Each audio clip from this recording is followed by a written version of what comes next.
What's the easiest choice you can make? Window instead of middle seat? Picking a vendor who sends a great gift basket? Outsourcing business tasks you hate? What about selling with Shopify?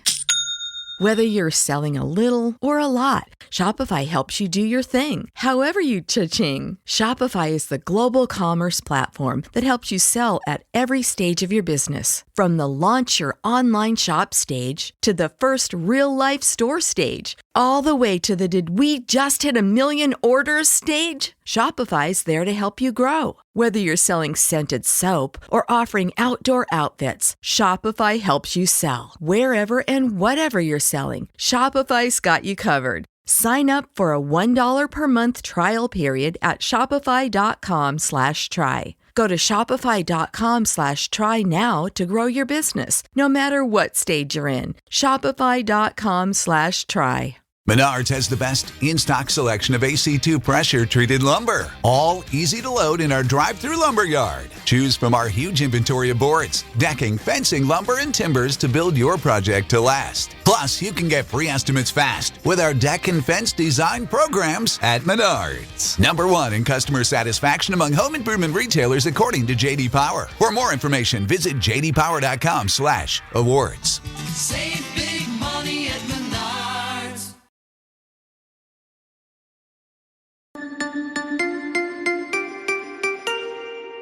This episode is brought to you by Indie Insights. Indie Insights is our bi-weekly newsletter and love note to the film industry, movies, and the creatives that make them, not to mention you, our esteemed listeners.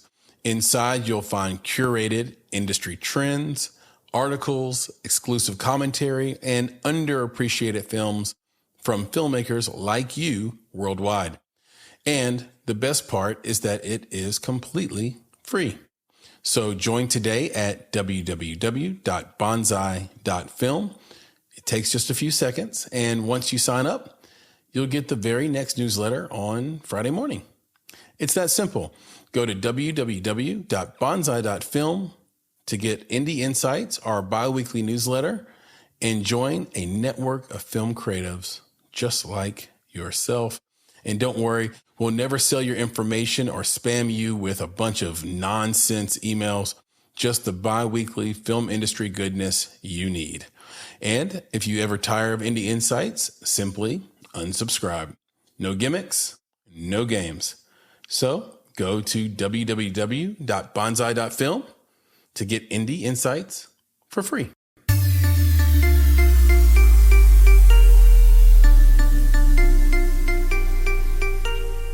You're listening to Make It, a podcast by Bonsai Creative that helps creatives in film get where they're going faster by sharing the advice, knowledge, and insights of professional creatives across the film industry. I'm your host, Chris Barkley, and with me today is my good friend and Make It podcast co-host, Nicholas Buggs.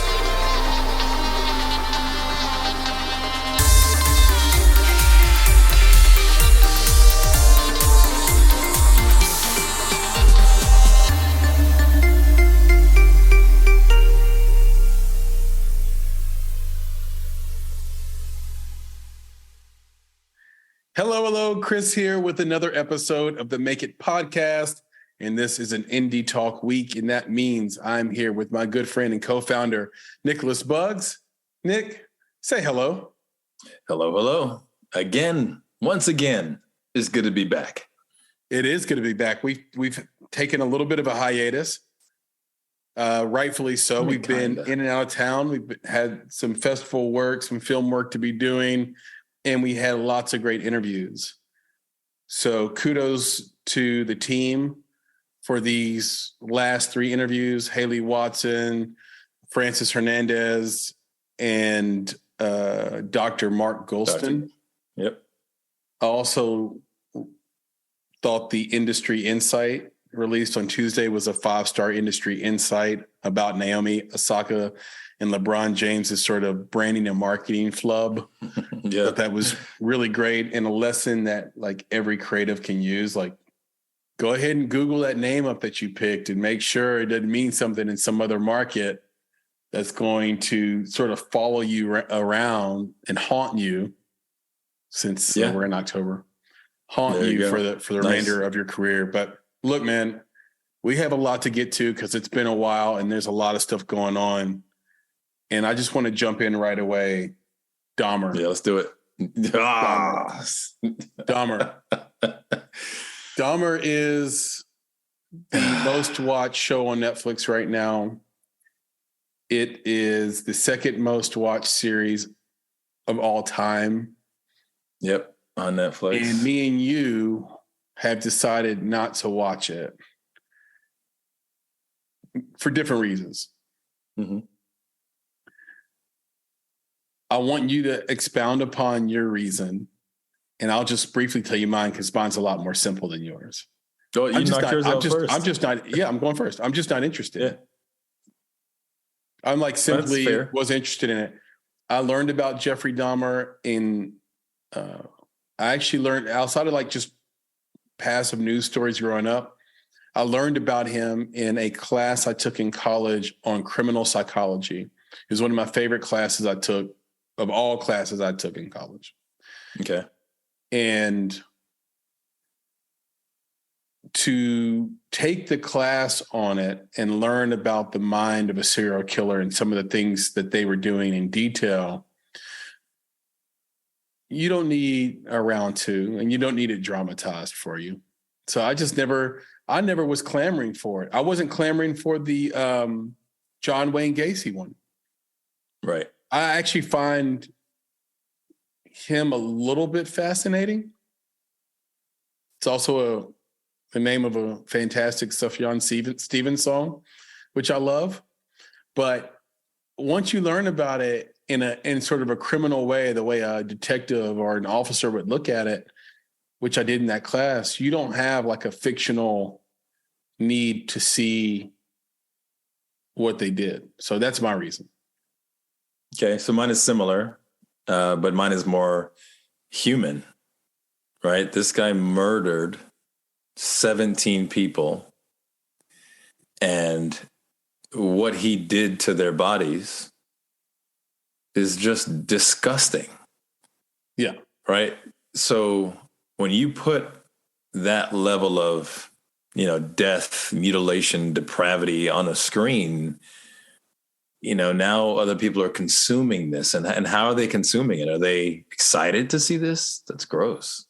It's just like, what is it that this is real? Like, this isn't fantasy, right? It's just a dramatization of something that had actually occurred. And like you said, like if you read any of this stuff before, maybe that's the deal. Maybe the people are going into this having no clue and like, I've heard of this guy Dahmer, right? So let's watch this to find out, because people don't read, right? So I've read it just like you did and was just disturbed and disgusted by all of it. And I just think it's like, I don't want to see any of that. Now you add on top of that, the human side of this. Imagine being a relative or a friend of any of the people who were murdered by this guy, and having that whole thing, or I'll say it this way, and then reliving that whole disgusting, torturous episode of your life in each episode of this series. You realize one of the sisters of one of the victims contacted Netflix and was like, this is disgusting, right? Like, you depicted me, right? Without my permission. I see myself on the screen saying the words that I said. And I, as a family member, a sister of that person, have to relive that moment. And you didn't get my permission, right? Can you imagine that? Playing that back for someone whose family member was drugged, right? So he drugged them, put them to sleep, and then strangled them to death. Yeah. And then did all the things to their bodies that he did to their bodies. Right. And, it's just disgusting. So that's what, for me, I can't. I was on a plane. Somebody next to me was watching it. It's one of those things, man. It's like a train wreck. You see the train wreck, you're like, and I was like, nope, don't do it, Nick. Like, don't even look at that screen. It's just disgusting. And, but anyway, that's where I stand on it. I just can't. As a human, I can't. Yeah, it reminds me of when Hulu put out the Mike Tyson biopic, and Tyson was like, "No, this isn't me." Yep. Yep. And Apple, much years ago, sort of decrying the portrayal of Steve Jobs in the Aaron Sorkin biopic. Yeah. Which one is it? Creative license. The biopic Actually, or biopic? I think it's at this point. Ways. Exactly. I think this point is a preference. I say biopic just because I think biopic sounds stupid. Exactly. Right. It just rolls off the tongue, right? Versus biopic. It just like seems like you're trying to squish two words together, which ultimately it is. I never knew like which. Now here's what's crazy. We're coming up on Halloween. Imagine being a family member and then some kid is dressed up as Jeffrey Dahmer and wants candy. Which has happened. Right. That's what I'm telling you. Like, yet. I'm saying it could happen. No, I think it actually has happened. A kid has done that, like, because it's Halloween all month, right? So there's kids who go to school dressed up in their costumes, and I do believe that this has already happened, that a kid has gone to school or some event as Jeffrey Dahmer. But why not, right? Because Jeffrey Dahmer is the next Freddy Krueger to some of these people, right? Who don't really, again, humanize this situation. Yeah. Right. It's like it's a story about people who are killed. Right. And they're not creating the human connection to the fact that, these are real people. It's a true demarcation point though. Like there's always been the awareness that we don't dress up as real, horrendous, actually horrendous people. Or we don't really, we've always understood the difference between dressing up as Jason or Michael Myers and then dressing up like Ted Bundy. I don't know, man. I don't think anybody's dressed up as Ted Bundy before. I know. I hear you. But when you say we, I think. I just mean like larger society. I know because I don't even know what the fact that this show is so popular says about larger society. Oh, I think it says a lot, but I was just going to take it back. Like, what does it say? Remember these fools dressing up like KKK members? Yeah, but that's a person hiding. We don't know that that's Fred under there. You always find out it's Fred under there. We didn't know that was Fred. We didn't know that was Fred from The Office. You're right. But what I'm saying is like it's people have been doing that type of thing, right? Where it's like, come on, man, that's not okay. Like, there's none of that. That's okay. But yeah, I don't know. I think it's going to happen. I think you're blurring the lines here. And I think that's what this show does. That's why I don't like it. But how does it blur the lines differently than any other? There's something that's just happened is what I'm saying. Is that like, we've had shows about serial killers before. I'm not sure. I think they've been fictionalized. Like Son of Sam has been fictionalized before. We fictionalized the assassination of Malcolm X, of MLK. We fictionalized the assassination of JFK. I know there's going to be a George Floyd movie in the works. I know, but already in development. But we don't do that from the perspective of the killer, right? And I think a lot of those are definitely done, even in a historical fashion, right? Learn about the life of before the person was killed, or like you said, there have been others. I mean, Dahmer is not the first depiction in this way. Like you said, Son of Sam, I think. Yeah, I mean, it's not the first. Son of Sam is an example. Something changed with it. I don't know. Maybe not. I almost feel like I have to watch it so that I know, so that I understand what to avoid. Remember, it's different now because when Son of Sam came out, like you had to go rent that. Yeah. You know what I'm saying? Like you had to go rent it at Blockbuster or something. You had to go seek that content out. Now Dahmer is in, again, I don't know the numbers for Netflix at this point, but how many homes is that just showing up? And then Netflix is able to say, guess what the number one thing is, whether it is or not, right? They can put that on there and it's pushed to you. It is literally pushed into your box. And if they push it as a top 10, then most people are just going to click on it. Right. Oh, this is what people are watching. This is what I people should are be watching. watching it too. Let's watch this. It's unusual because there are a lot of it stands alone because there are a lot of graphic shows on TV, but like we talk about House of Dragons, for example, or House of the Dragon, great show. There's going to be some stuff you don't want to see in there, but because it happened in a place before time, Right. and there's dragons in the show, I think we can sort of just enjoy it from an anthropological level and kind of separate it from reality. Yeah. Like we don't need it to be like it's not a representation of real life. Dahmer feels pretty close. No, it is close to real. It is real. They are actually depicting the stories. No, I mean, it feels close in our time. Yeah, it feels contemporary. And you know what I think it is? It could be how effective the cover art is and the key art is. Man, that's part of it. I think they do a good job in general. But remember, so compelling. It's Netflix.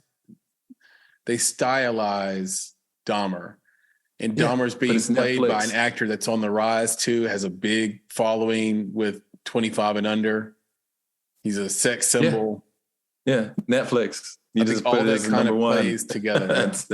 No, I just think I think yes and right is the yes and the and is that what you're talking about is like the general population. When we talk about general population, we talk about the consumer. Yeah. Right. And the consumer is easily swayed by the biggest players. So again, even if the cover art hadn't been great, all Netflix had to do was say it was the number one thing being watched. Yeah. And everybody would click on it. The thing that compels you is that it's probably very well done, right? The cinematography is probably on point. The acting is probably excellent. So you're drawn into this and you know who this person is, right? So you know at some point someone's going to die, right? So they're going to stretch that out, right? And you're going to be waiting for this incident. You're waiting for this thing to happen and you're in this brain, this mind of this person. So anyway, I'm sure it's very well done. But yeah, it doesn't matter. The consumer will consume. Do you know Steven Pinker? You heard of Steven Pinker before? No. He's an author and I think he does philosophy as well. He's really well known. And one of the things he talks about repetitively is that we are in the most peaceful and safe time in human history. And sometimes people will read that and see that and not understand that that's true. Like they'll be like, no, it's not true that, or they'll be surprised by the facts and the numbers on that. And so I know you said you had a thought about what this says about culture at large. And it just hit me right now, bro. Like I was like thinking to myself, it could be that like everything is so safe for the most part and saccharine and vanilla and mundane and rote for the majority of people that there's nowhere to sort of put the baked in animal rage that we have from a DNA, genetics, anthropological standpoint. And so because it's so peaceful, we keep getting more and more vile and aggressive media content, whether it be through social media, watching two idiots fight in the street, or a series like Dahmer, or a movie like the Purge movies, or where like there's no point to the movies except that people are going to die. Or even I'll go as far as say John Wick, where it's just, I mean, the body count in John Wick is fantasy, right? It simply just couldn't happen in the real world with law enforcement and standing armies. But it feels like maybe when the world was a more violent place, you didn't need it when you came home and saw it on TV. When it was a truly more dangerous place where you could really go to war. Could be true. And, we can't even fathom a war like World World War One, for example. But we can't fathom a war where 20 million people die. I mean, that's insane, right? Like we would, Yeah, it is. Like these days, like the numbers coming out of a war, like a 20-year war, like the Afghanistan war. I don't think the U.S. casualties even eclipsed 10,000. Somebody has to, fact check me on that. I don't know. I'm not sure it did. So, yeah, we live in prosperous times. And the more prosperous and peaceful our world is, the more and more we need to balance that with some sense of violence or strife. Like this idea of only being happy when you're unhappy. This idea of actually, like this idea of lack of purpose. It's like the number one thing I hear young kids say when they're just trying to figure out what to do as adults, young adults. They don't know like what's worth doing. Like everything is teetering on nihilism for them. Like I'm 20. I was told not to believe in anything because that would make me a fool. The newspaper lies, the government lies, social media is causing me to be suicidal and depressed. What's real in the world that I can go after? And so you escape into Dahmer. But the same escape is scary because you might escape into really being Dahmer. Yeah, I take a different take on it, which is I think that there's been a desire for this type of, I don't even know if I call it content, but there's been a desire for this type of violence forever. And this is just an extension of it.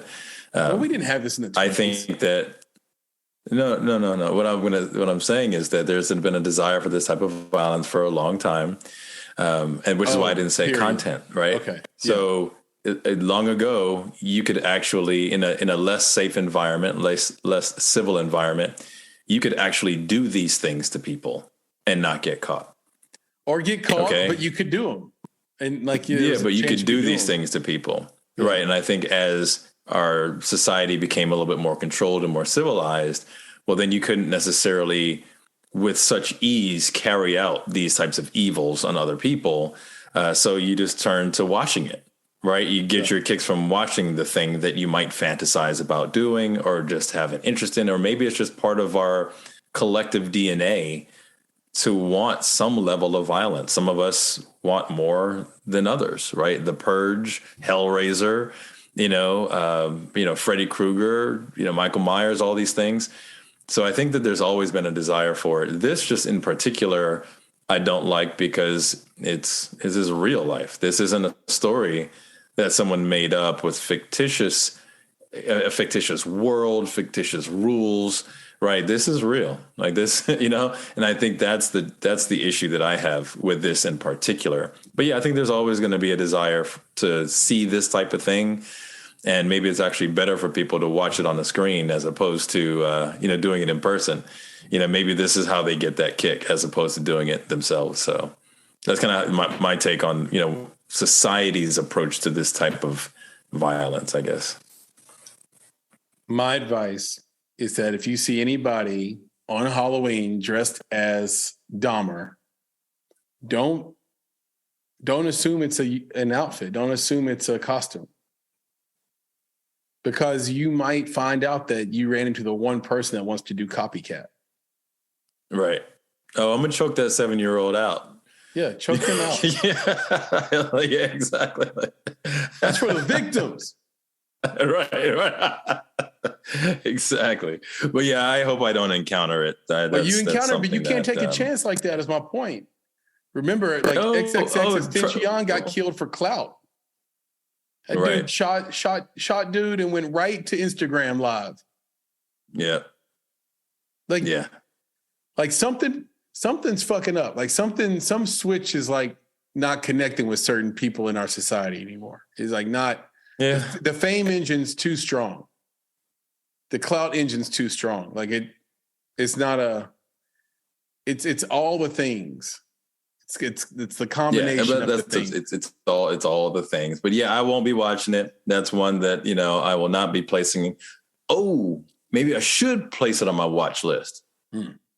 Right? Because the things you put on your watch list are the things you don't watch. Yeah. It'll sit there and die. It'll die on the vine. Yeah. It'll die on the vine. But then Netflix will send me all sorts of stuff like that, so I'm not going to do it. So, speaking of Halloween and Michael Myers, of course, it has the ridiculous trailer that I've been making fun of for all month, the entire month or two, with Jamie Lee Curtis looking Michael Myers. Jamie Lee Curtis is like 80, and she's looking Michael Myers, who has to be also 80, in the face. Right. It's like, it ends now, Michael. Just now? Right, just now. What is this? Halloween 8, 9? No one's been able to kill this in. And then, of course, they're lying. Because why in the hell would you turn off the engine to such a great franchise? It's just it's just the end for those two. They're gonna be rebirthed into Michael Jr. No, that's what I'm waiting for. I'm waiting for Michael we're gonna find out that he's got a child somewhere with Jamie Lee Curtis. Exactly, and he's this monstrous creature. She came out this week after I have your baby that she hopes Kanye West's kids get taken away. I thought that was pretty harsh. She's had a dialogue about him for a little while. Yeah. And I guess they're going back to the well with her to find out more of her opinion about him. But, of course, she's not the only one. She's had dialogue on Eminem in the past as well. She's had dialogue about a lot of rappers. Well, I don't know if they're rappers as much as it's just, celebrities saying stuff that for whatever reason either has some sort of Venn diagram with her and her culture, her history, her family, or just that celebrities talk about celebrities. Who knows? For the record, everything I've ever seen her in, I've liked. True Lies is my favorite. True Lies will never get old. No, it's my favorite. I think it's just probably a step too far. When you talk about taking someone's kids away, and then you have the thing is that they don't need to say what the consequences. Yeah, but they don't need to say what the consequences need to be, right? Like, don't put that out. Just say that you don't like what he said, which she did the first time around. I think she said her piece, very well. She was really bothered by it. I think the whole idea of, Kanye having, mental issues and this being part of that, I think she was trying to address that and be like, I don't care. That's I don't know what that's about. That's kind of a lie. Like, well, what I'm saying is she was like, I don't know what that's about, I'm not. Yeah, I'm not going to address that. Yeah. I had to. That's the narrative that's going around that like he's crazy and he's bipolar and he's got mental. He doesn't. I think it was going around. I think it was. I think that was because people were trying to protect him. He doesn't have any of that stuff. And you could try to protect him, or you could be saying, let's pin him in this corner so that everything he says is sort of disregarded as just the fodder of a crazy person. Well, that's the point. That's the protecting, because he was making Adidas a bunch of money, right? He was making these other people a bunch of money. Mm-hmm. So it's like, don't worry about him. That boy crazy. He touched in the head. Like, oh, poor baby. He touched in the head. Okay, just let him talk. Let him say what he's going to say, because we're making billions. And then now he's had too many interviews, right? That's gone out the wayside. And he keeps going at his point, and people aren't picking up because he's not articulating himself well at all. But they're not picking up what he's trying to say. And now it's just he's gotten out of hand, and they're no longer treating him with kid gloves. It's funny you use the expression kid gloves, because, you can't just read the rhetoric, because they won't, if you read a story, they'll never say what he said.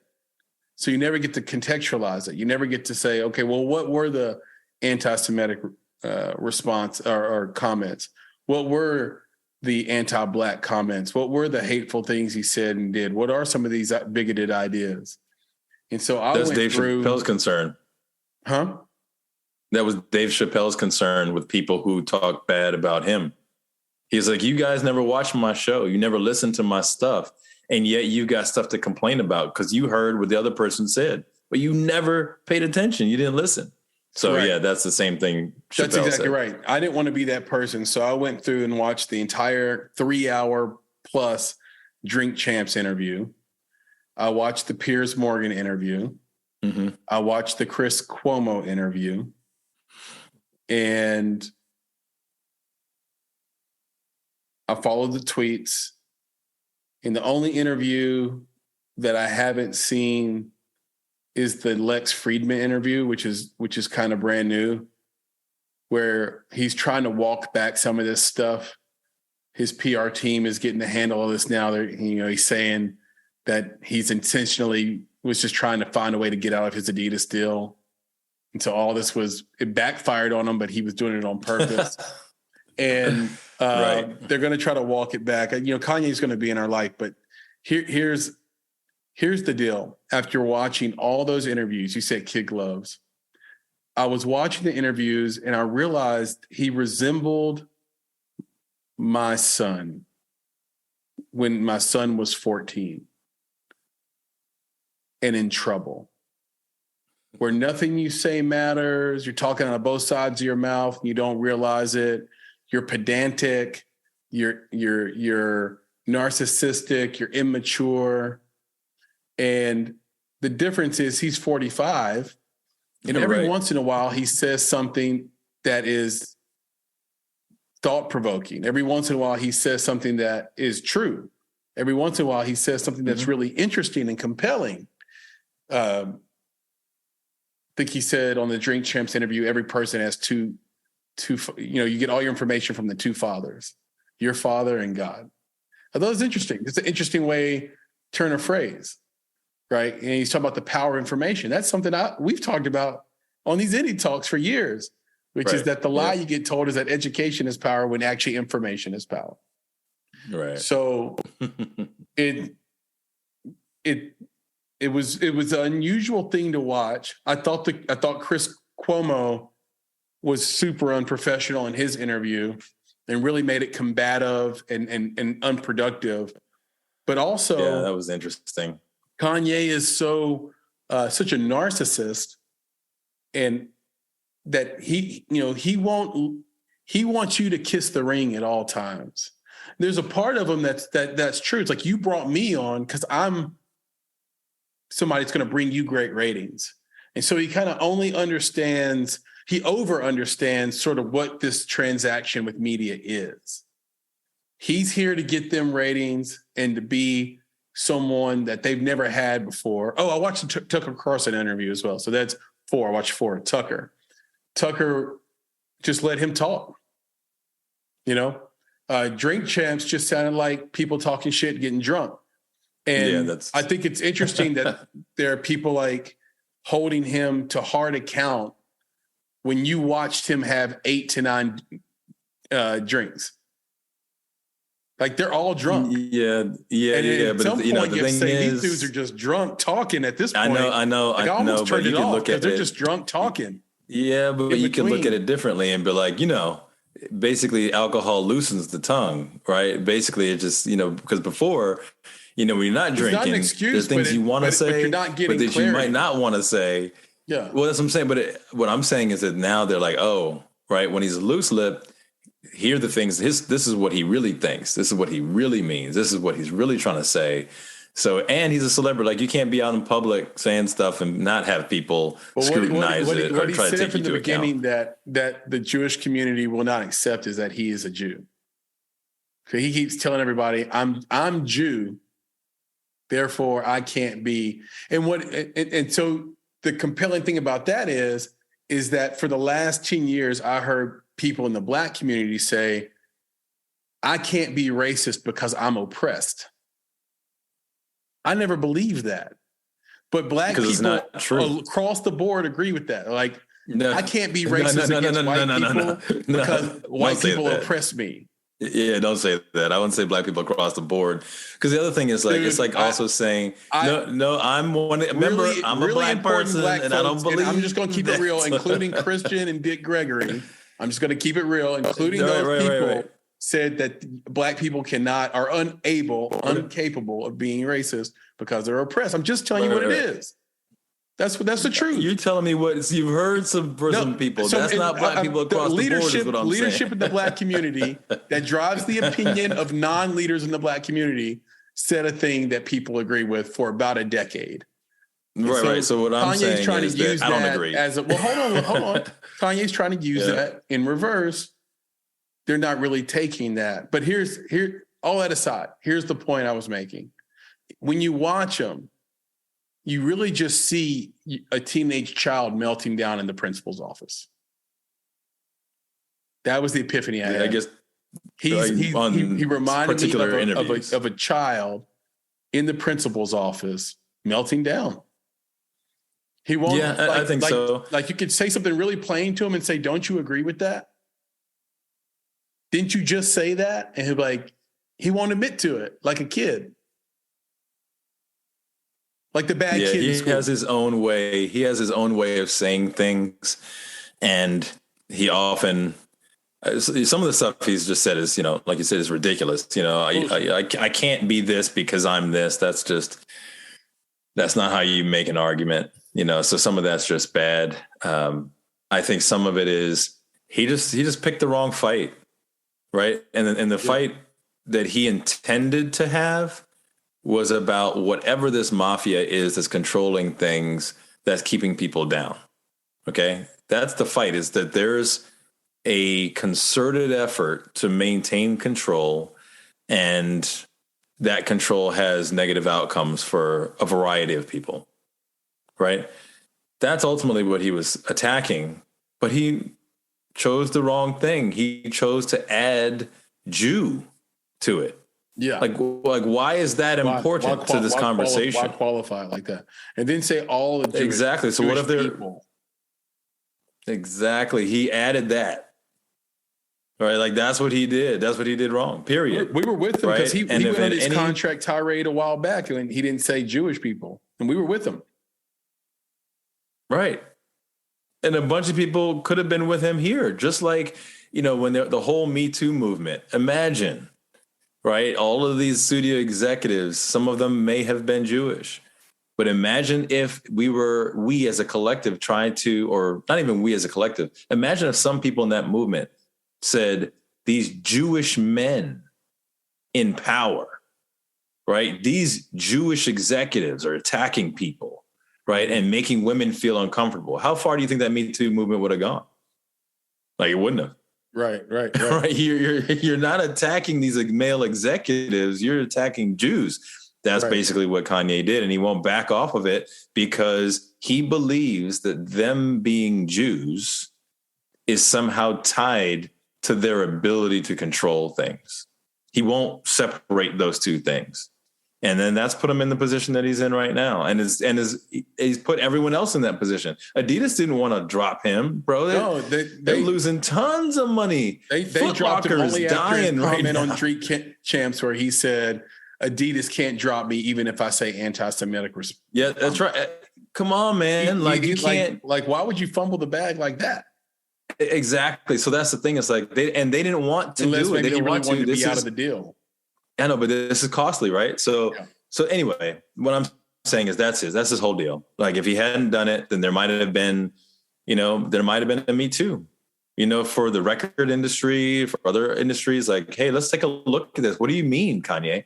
What kind of things are you talking about? Yeah. Like for me, if he had the right conversation, maybe people would talk about the fact that record executives are taking out life insurance policies on rappers. Yeah. Right. So when you hear about these young rappers getting killed in the streets, you're like, man, this is terrible.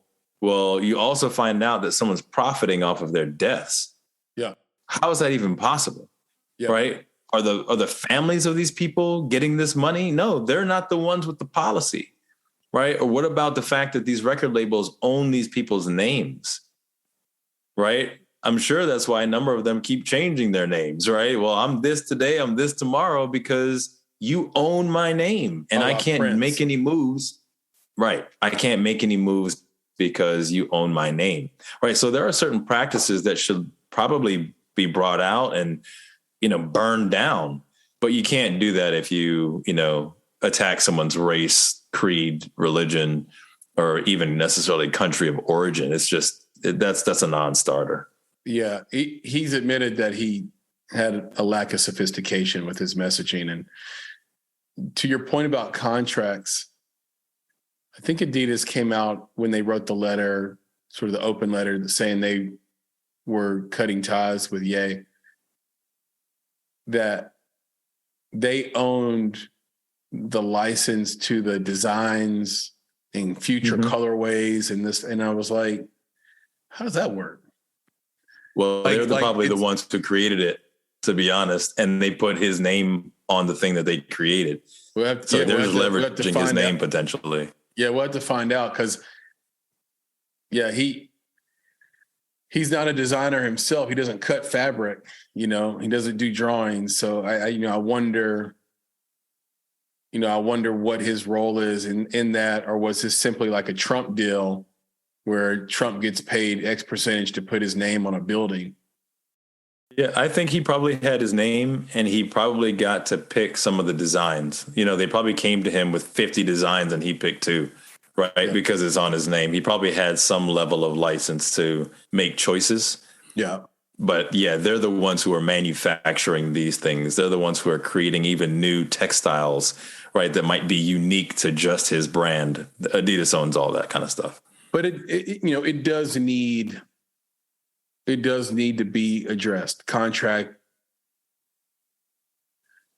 work and contract norms in the creative realm needs to be discussed. I mean, from this shoe deal, right, to record deals where they own your name, your likeness, all your publishing, they give you advances so you're in debt. And, I know that from being in the music business before I was in the film business. Some of the predatory contracts that are just normal, like it's a normal contract to only get 10 cents or 1 cent, in some cases on $1 of every dollar you make. And that goes out to a bunch of other people. And it's not like there's a bunch of labels to go to. Like there's 3 labels on the planet. There you go. Right. So the corner of the market. So in music, you're stuck. And in film, we've talked about these film contracts that are, especially for independent creatives, incredibly one-sided. We have been one of the few podcasts that are willing to get into the weeds on a contract with our listeners and say, and few individuals that are willing to say, look, their business model is not aligned with your goals. That's right. That bears repeating. Your goal is to get a bunch of views on your movie and make money through the viewership of your film. And if you have an aggregation deal, a services deal through a distributor where they're shotgunning your movie out to streamers, their goal and their model is to manage as many films as possible. They're in the business of acquiring IP rights across a large swath of films. And how each one individually does is not the point. The split is 75-25. You get 75%, they get 25% in perpetuity, or as long as the contract lasts. The contract can last between 15 and 20 years, oftentimes with no minimum guarantee. And if it's a services deal again, or an aggregation deal, you owe them money up front, which far outreaches the cost of the actual service that is provided through Bitmax. Bitmax charges between $400 and $2,000, depending on whether they had to open your film up for the distributor, add their graphics into it, because they do a lot of post services to get the film ready for distribution. But those expenses trickle right on back down to the filmmaker. And oftentimes they owe between $4,000 and $8,000 before they can get cent one. Right. Just for aggregation. Right. So that's a bad contract. That's not a filmmaker friendly contract. Well, there you go. But it's not illegal. No, and all these business models were created in the 20s, the 1920s and 30s. This was Tin Pan Alley. This is the beginning of the film industry when there were Nickelodeon theaters. And like these are really old, antiquated models designed to make one group really wealthy and be in the ownership class. And this is why these businesses, in my opinion, can be so sharky, because they always have been. So the sharkiness as a norm, for example, right? Like what business values versus what the creative world values is really quite fascinating. I just watched the documentary last night, The Price of Everything. I highly recommend it. Highly recommend it. It's awesome. I'll make a note. If you love art, you'll love it. You're going to see some of the best works of art made by the best painters and sculptors in the world.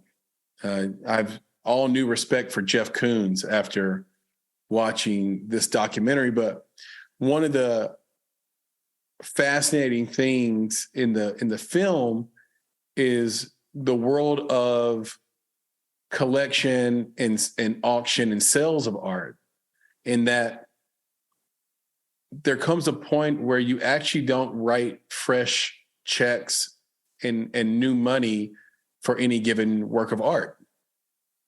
So if I go out and I spend $200,000 on, let's say a Koons piece, and then it quadruples in value, and I want to get a Basquiat, instead of paying Sotheby's or Christie's $800,000 or $1 million for a Basquiat, I just trade my Koons and my other piece, and now I have the Basquiat.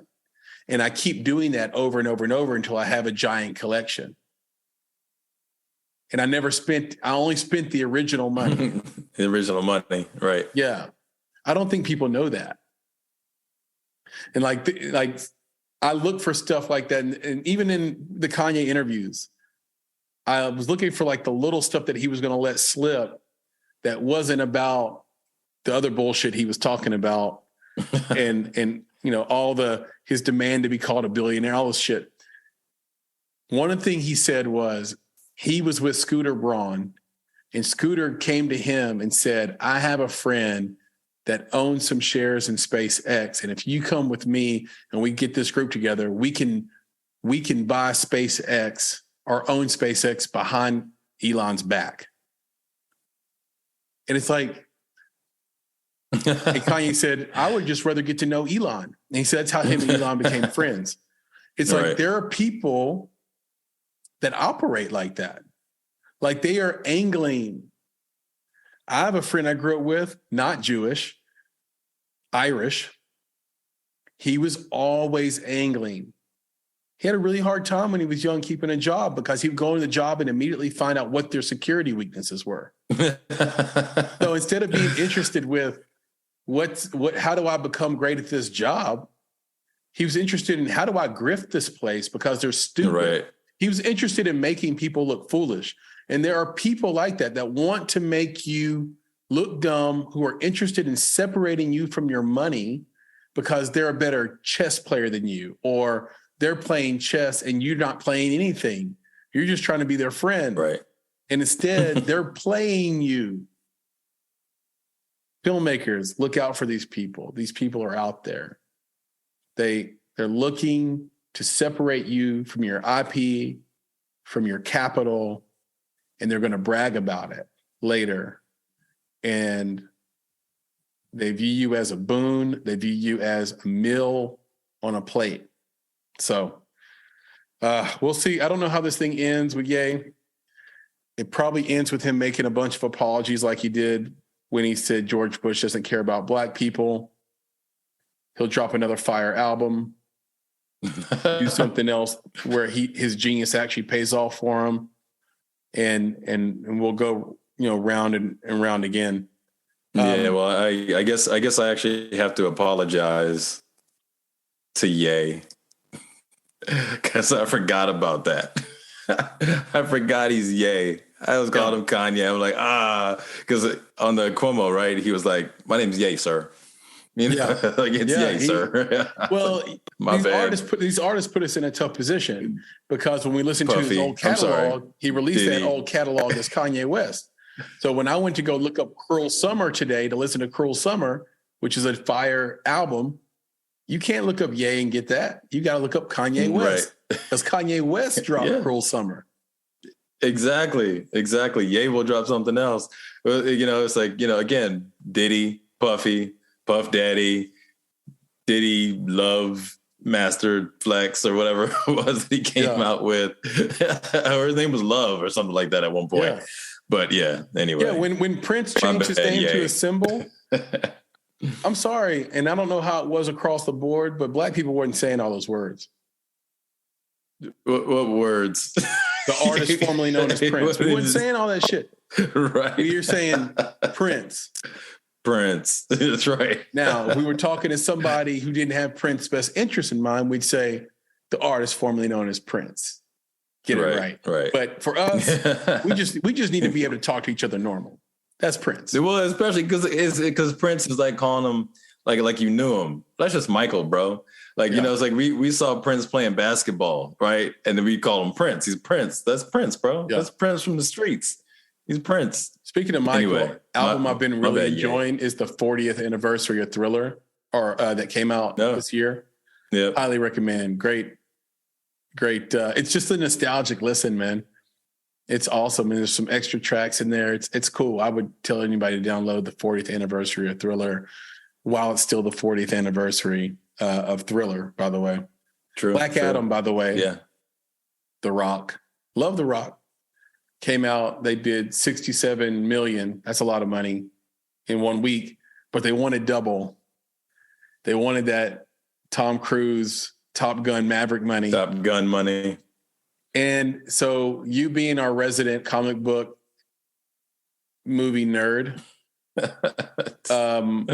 is this because it's a DC movie, Nick, that it didn't do as well as it wanted to do? Or like, is it getting panned because it's a DC movie? What does DC do wrong that Marvel gets right?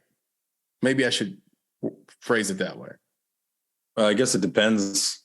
I mean, there's probably so many things, you know, that, you know, DC stories for a while have been, you know, somewhat dry. You know, I've watched a number of those, and you just don't get excited about these characters and their stories and how they put them together. And sometimes it's just a flat out mistake. You know, it's like the whole Justice League thing. It's like, what is this?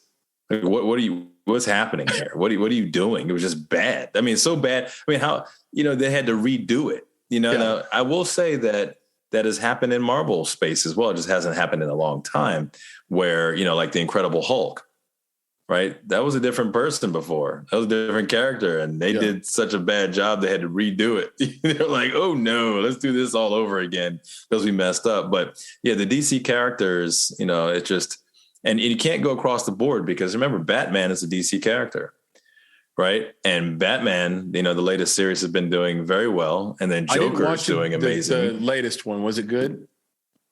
The latest Batman. Joker movie or Batman, the one with James the latest Batman was just it was just okay, you know, and actually it was a little bit more violent when it comes to the bad guy than you would normally see.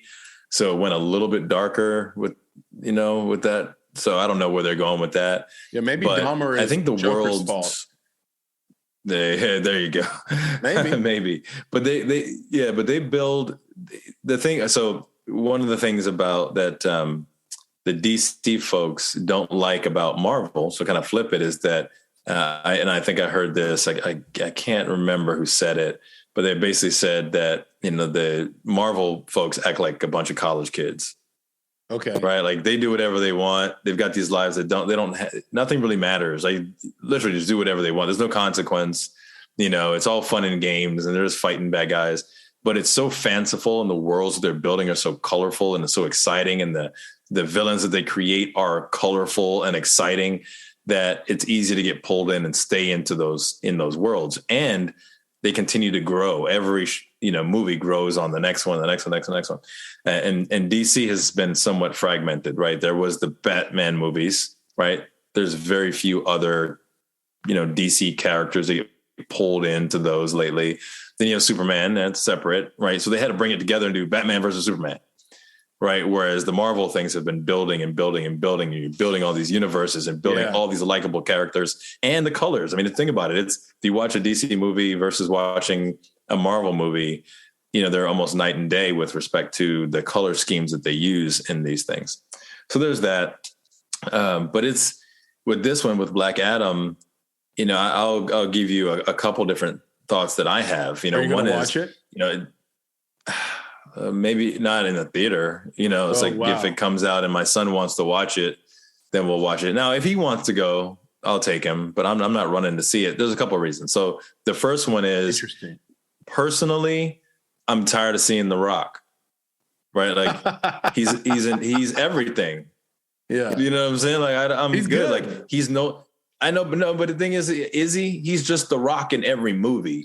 So for me, it's like Kevin Hart, right? Like Kevin Hart's just Kevin Hart in every movie. So if I really love Kevin Hart, then I would go see it, but I'm tired of it. So I'm not watching The Rock be everything.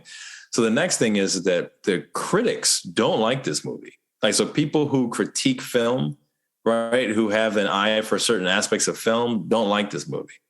The folks who like it are just the folks who like DC, or they like The Rock, or they like just watching stuff get blown up, right? Or people who like the idea of an anti-hero, right? Like that's the type of thing. So, when you talk about what they expected to make, I don't know where their expectations came from. If they want to make double, why did you want to make double? Budget. And why did you think you could make double?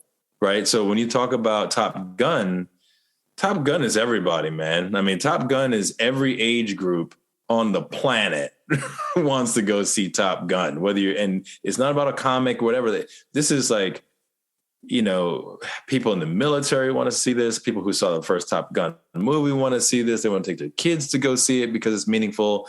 It's Tom Cruise. It's a totally different thing, right? I mean, The Rock is not doing these stunts, bro. Like, he's not flying. Freaking Tom Cruise is flying a jet, It's a feat of, humanity. So it's a bigger thing. Anyway, so all that. And I don't know. I saw the ads for Black Adam in Times Square. It looked bigger than life. Well, that's the point. That's what they're trying to do. And I think that's the goal of it, is like, make it bigger than life. And The Rock has, all the money in the world to make it look bigger than life. I think he said he's been working on making this thing come to life for like 15 years, right? This is this isn't like it just popped up yesterday. He's been working on this character and potentially being this character for a very long time. So, we'll see how it does. I think it's getting good audience ratings from the people who like that type of stuff. It's getting bad critic ratings. Right. So we'll see where it goes from here. Like, will it win awards? Like, that's the big deal. Like, no, you can. Well, that's what I'm saying. You can blow it up all you want, but like, will it win anything? I'm already getting the awards season emails to review the screeners. Black Adam's not in that group. Oh yeah. I mean, I'm seeing the movies, and it's going to be, it's going to be a bunch of dramas, but there's room for films like that. Yeah, what I mean is like, what about the score? What about different aspects of cinematography or whatever, or visual effects? Yeah, that's what I'm saying. But what I'm saying is that they may not hit any of those notes.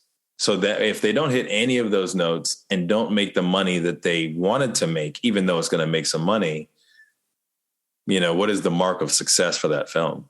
Yeah, I mean, maybe for The Rock, just making it was success if it took 15 years. And to put it in context, what I was thinking. It was the number one film in the box office.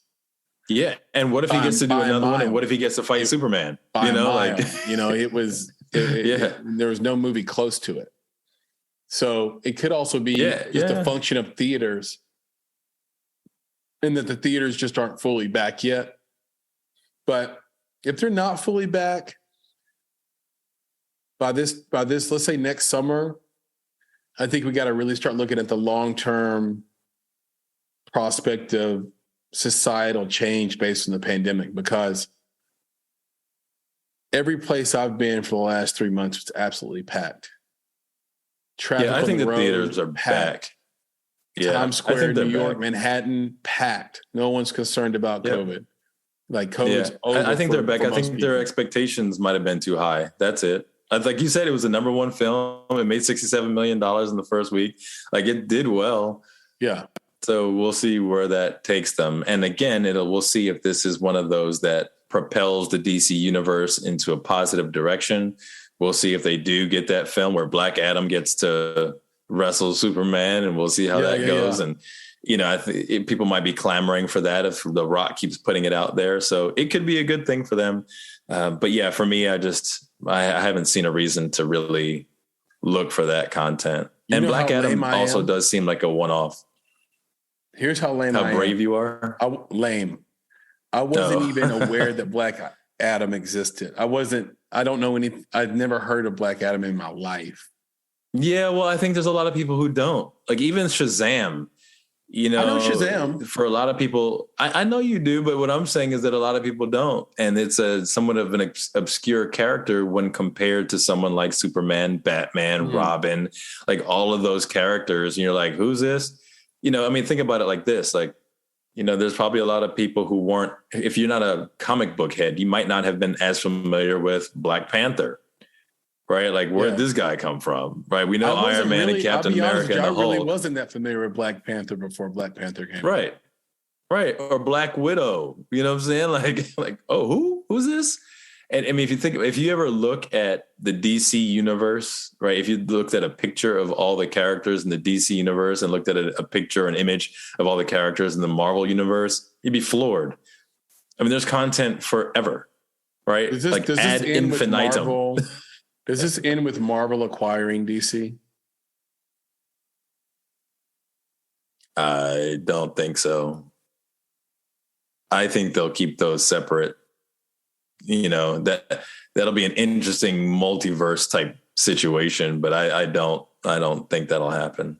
But who knows? It could, but I don't think that's the goal. I was curious about it. Speaking of critics and talking about critics not liking Black Adam, we talked about critics in our last indie talk about the movie now called Unredacted, but initially called Jihad Rehab by Meg Smaker. And I just wanted to give some follow-up on it, Nick, because this podcast, and proud to say this podcast was the first podcast to come out publicly in defense of the filmmaker, of the indie filmmaker. And there are still some facts, I guess, that have to be uncovered around maybe improprieties in making the film. But I think for the most part, they've been answered. And, we released our content on, I think, October 4th. Meg reached out to us directly. We had some conversations that I won't share. But at the time that she reached out, she had a GoFundMe that was at about $3,000. Because remember, she had been made absolutely broken by the situation she'd been through, right? She spent the money. She had investors, including Abigail Disney, who then turned around and rejected the film, even though she invested in it. Right. Sundance and South by Southwest turned their back on it after they had already announced that they were going to screen her film. And so she was well on her way and then not on her way and then completely broken with nowhere to put this film and no money. And so she started to GoFundMe. It was at $3,000. Well, then she got on the Sam Harris podcast, which is called Waking Up, I believe. Or no, I think he changed the name to Making Sense. It used to be called Waking Up. It's called the Making Sense podcast. And his podcast is tremendous. He has an incredible audience. I love our audience more, but he has an incredible audience and an incredible reach. And she did a 3-hour podcast with him shortly after our conversation with her via DM and our conversation about her on the 4th. And right now where it sits is somewhere around $650,000. So she went from $3,000 to $650,000. And I'm proud that we played a role in helping an independent filmmaker pay their investors back, be able to make their second film or documentary, whatever she wants to do. She's very A-type personality. She's like a go-getter. She's not afraid. She paid an enormous personal cost just to make the film. So I would ask this audience to go out, find the Making Sense podcast with Sam Harris, and listen to the Meg Smaker interview. It's 3 hours long, but it is the singular and sole record needed on this case.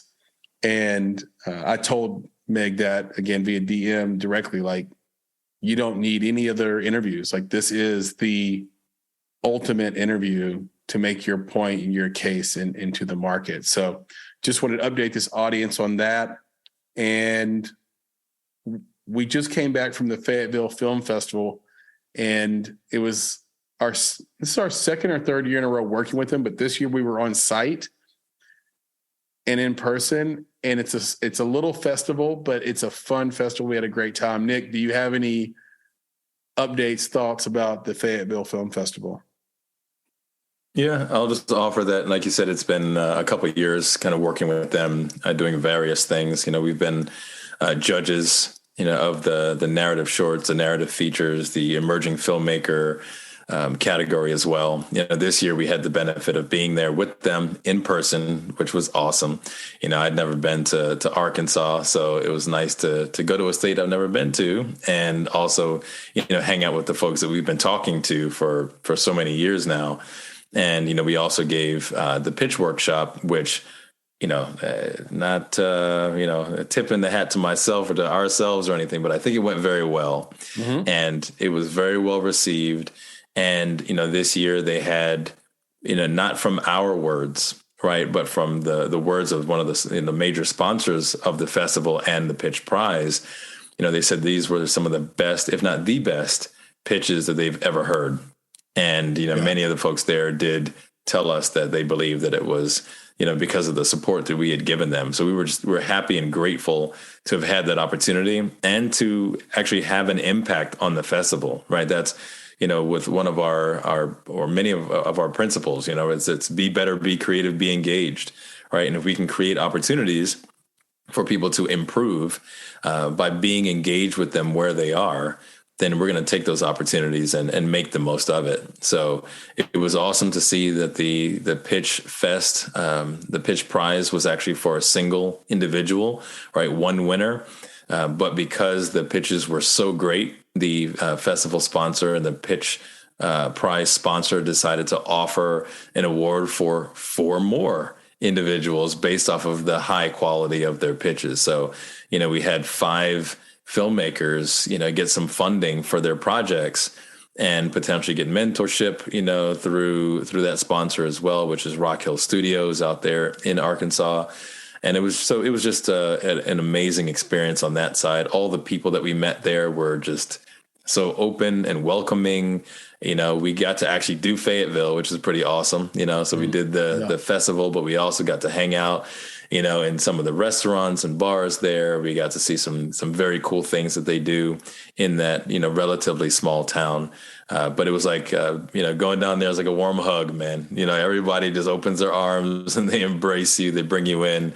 So, we hope that there's going to be an opportunity for us to come back next year, but also to help them to continue to build, expand upon that festival, from between now and then. So it was just an amazing experience. Yeah, I completely agree. Kudos to Russell. Kudos to Cassie and Alex. Kudos to Blake Elders with Rock Hill Studios and everybody down there. It was an awesome time, and can't wait to work with you folks again. And for the second year straight, we've seen some incredible films that both came out of Arkansas and were submitted to your festival. So the month of October and a little bit of September and August too with Whistleblower, we've just been festival. We've seen a lot of movies. I'll put it this way. I think I've probably seen like on order of about 90 movies. Yep. In 3 months. I can't. Right. It's almost overload. It's like pouring like a beer into a mug, and then like the head of the beer just like goes over the top because you're just still pouring. Right. And my brain is the frosted mug or whatever. Like there's just like, it's too much content. I'll have to like find some time over the holiday season to just sort of like decompress and reflect on what I watched and what it all meant and that good stuff. So yeah, kudos to them. And speaking of this coming season, we might change a little bit around how we release our content. I think we're going to try some new things. So keep your ear to the ground on that. The main purpose, keep your ear to the podcast. To what's that? Yeah, keep your ear to the podcast. Keep your ear to the podcast. That's right. Yeah, keep your ear to the podcast. And we're trying to make it easier for you to do that, right? Like we don't want to let out so much content so often that you can't keep up with it. And so we're thinking about different strategies, different sort of off-rhythm ways to provide content that you can consume over time, because a lot of our interviews are, if not all of them, are evergreen. And then our indie talks tend to be topical. So, how can we mix in the topical more often while giving you the long form content that you can learn from, get tools, tactics from other creatives from, and then, still give you time within a given month or a week to consume that. So keep your ear to the ground on that. But Nick, I think we hit it. We understand you can't tell Kanye nothing. He said that to us a long time ago. No, you can't tell me nothing. Yay. Yay. Yeah, can't tell you anything. Stay away from people dressed as Dahmer folks for Halloween. You don't know if they're copycatting. Yep. I think we covered the damn things. Whoever watches Black Adam, please hit me up on Twitter. Let me know if the critics are right, what you think, and to Meg Smaker, keep fighting the good fight. If you want to reach out to us, I just mentioned Twitter, of course, but I guess the first line of defense is our official, or the first line of offense for you. If you want to get in touch with us, let us know what you think about Black Adam. Are the critics right? Or anything we talked about today. The first line of offense would be our official socials, which is _ Bonsai Creative. Do people know what an underscore is, Nick? Yeah, because it hasn't changed names like the hashtag did. Yeah. Right. Like, remember, do they think that do you think people mean that they should be typing the word underscore? No, I think we're good there. Underscore is that little line that's like below the letters. So anyway, _ Bonsai Creative on Instagram and on Twitter. You can search for us at Bonsai Creative on Facebook, TikTok, LinkedIn. We'll come right up. You can reach out to Nick directly at nick@bonsai.film. That's his email address. And you can reach out to me on Twitter at @flamingyourheart, or you can just search for Christopher. I think it's Topher. I think they add the Topher at the end. I think you search for Chris Barkley, you get a bunch of people. But if you search for Christopher Barkley, I come right up. So that, or you can go with my handle, which is Flame in Your Heart. Your is spelled UR. And then if you want to know anything and everything about Bonsai as an organization, which is the lovely company me and Nick founded, that is the auspice for this podcast. It's www. Is it auspice? Should I say auspices or auspice? How would I even say that? But auspices for this podcast. Under the auspices of this podcast. Yeah. www.bonsai.film is where you can go to find everything about us and what we're up to. Last but not least, two big things. One, Voice of the Filmmaker program. That's our multimedia fiscal sponsorship. You can donate to that. It's a fiscal sponsorship with women in film and television. Every contribution goes towards building that multimedia project and helping independent filmmakers, and for the most part, women. I am doing a workshop with the women in film and television this weekend, actually at 10 a.m. on financing. So that'll be fun. And then our bi-weekly newsletter comes out every other Friday. The team does a great job on that here at Bonsai. People love it. We're getting great response, super huge engagement. And if you want to be a part of that and be part of what we're building around this newsletter, we work really hard to like scour the internet and all over sort of our scope, our reach of resources that aren't readily available, to put those in the newsletter. So you get things in the newsletter that are typically hidden behind a paywall, or you just didn't have the time or wouldn't be able to find. So there's a huge value prop. Obviously, you can unsubscribe anytime, but please don't do that. Join the newsletter. No, we're not worried about unsubscribing. It's bonsai.film / is it /subscribe or /newsletter, Nick? Yeah, subscribe. It's subscribe. Yeah. So subscribing's easy. It's bonsai.film / subscribe. And all you got to do is put in your email. We're not going to spam you. We're not going to sell it. Your email, anything like that. You're just going to get this great newsletter goodness every 2 weeks in your inbox. And Nick, with that long diatribe, can you please leave us with the credo? For God's sake. I'm sitting here waiting. Yeah, I'm like, they know, bro. They know all the things. So with that, we'll just say, be better, be creative, be engaged. Thank you for listening. Nick, talk to you soon. Yes, sir. We'll do it again, as we do. Peace. All right, man. Hey, gang, one more thing before you go. I want to talk to you about Indie Insights. Indie Insights is our bi-weekly newsletter and love note to the film industry, movies, and the creatives that make them, not to mention you, our esteemed listeners. Inside, you'll find curated industry trends, articles, exclusive commentary, and underappreciated films from filmmakers like you worldwide. And the best part is that it's completely free. So, join today at www.bonsai.film. It just takes a few seconds, and once you sign up, you'll get the very next newsletter. It's that simple. Go to www.bonsai.film to get Indie Insights, our bi-weekly newsletter, and join a network of film creatives like yourself. And don't worry, we'll never sell your information or spam you with a bunch of nonsense emails, just the bi-weekly film industry goodness you need. And if you ever tire of Indie Insights, we hope not, but if you do, simply unsubscribe. No gimmicks, no games. So, one more time, go to www.bonsai.film to get Indie Insights for free. And thank you for listening.